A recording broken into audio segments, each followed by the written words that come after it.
Assalamualaikum warahmatullahi wabarakatuh. Di sini kami dari kelompok 7 akan mempresentasikan bab 9 tentang Inventories Additional Valuation Issue.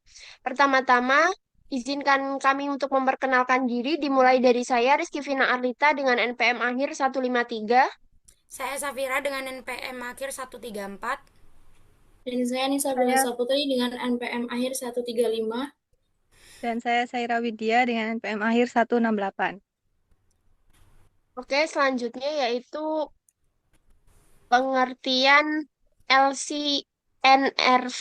LCNRV adalah singkatan dari Lower of Cost or Net Realizable Value, yang dimana ini adalah aturan akuntansi yang mengharuskan perusahaan untuk melaporkan persediaan mereka sebesar nilai mana yang lebih rendah antara biaya perolehan atau cost atau nilai realisasi neto atau NRV.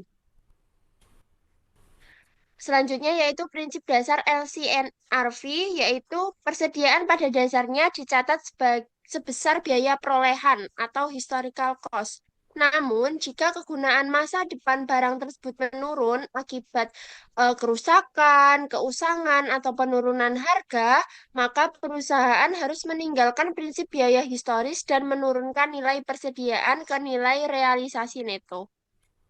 Selanjutnya dijelaskan teman saya. Oke, dalam perhitungan nilai realisasi neto atau NRV, NRV adalah estimasi jumlah neto yang diharapkan dapat diterima perusahaan dari penjualan persediaan. Rumusnya yaitu estimasi harga jual diambil dengan estimasi biaya penyelesaian ditambah estimasi biaya penjualan. Oke, selanjutnya metode penerapan LCNRV. Yang pertama yaitu individual item, diterapkan pada setiap jenis barang secara satu per satu. Ini adalah metode yang paling umum dan menghasilkan nilai penilaian aset paling rendah. Dan yang kedua yaitu major group atau grup utama. Diterapkan pada kegiatan barang yang serupa, misalnya kelompok sayuran beku. Dan yang ketiga yaitu total inventory, ditetapkan pada keseluruhan nilai total persediaan perusahaan. Oke, dilanjutkan oleh rekan saya. Baik, selanjutnya pencatatan penurunan nilai. Yang pertama itu ada metode harga pokok penjualan, COGS method, di mana penurunan nilai didebit langsung ke akun harga pokok penjualan. Kerugian tidak ditampilkan secara terpisah. Lalu ada metode kerugian, loss method, penurunan nilai didebit ke akun kerugian khusus, misalnya loss on inventory write-down. Ini memberikan transparansi yang lebih baik. Jika pada periode berikutnya nilai NRV dari persediaan yang telah diturunkan mengalami kenaikan kembali, maka perusahaan melakukan pengembalian terhadap perusahaan melakukan pembalikan terhadap kerugian yang telah diakui sebelumnya.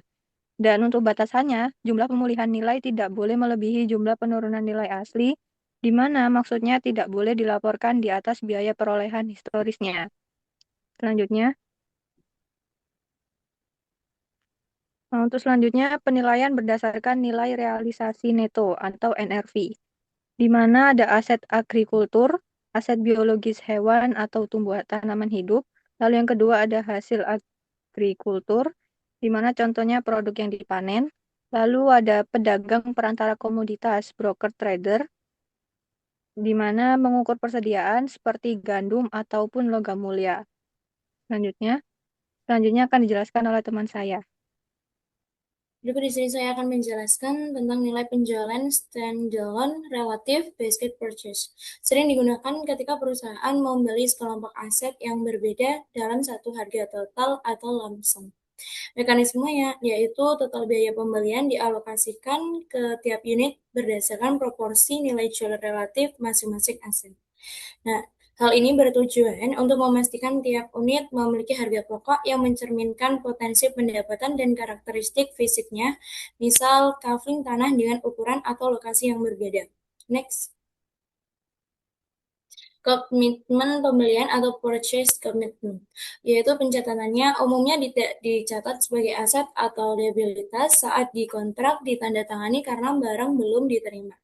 Untuk pengakuan kerugian, harus segera mengakui kerugian dan mencatat liabilitas atau provisi pada periode penurunan harga tersebut. Yaitu yang ketiga adalah lindungi harga atau hedging. Itu ketika perusahaan dapat menutupi risiko kerugian harga ini dengan melakukan kontrak penjualan berjangka future contract yang memiliki nilai berlawanan. Next. Pada metode laba kotor bergantung pada 3 asumsi, yaitu yang pertama ada persediaan awal ditambah dengan pembelian sama dengan total barang yang harus dipertanggungjawabkan. Kedua, barang yang tidak terjual pasti masih ada di tangan atau masih dalam persediaan. Yang ketiga, penjualan. Penjualan yang dikurangi menjadi sebesar biaya perolehan, kemudian dikurangkan dari jumlah persediaan awal ditambah pembelian sama dengan persediaan akhir. Next.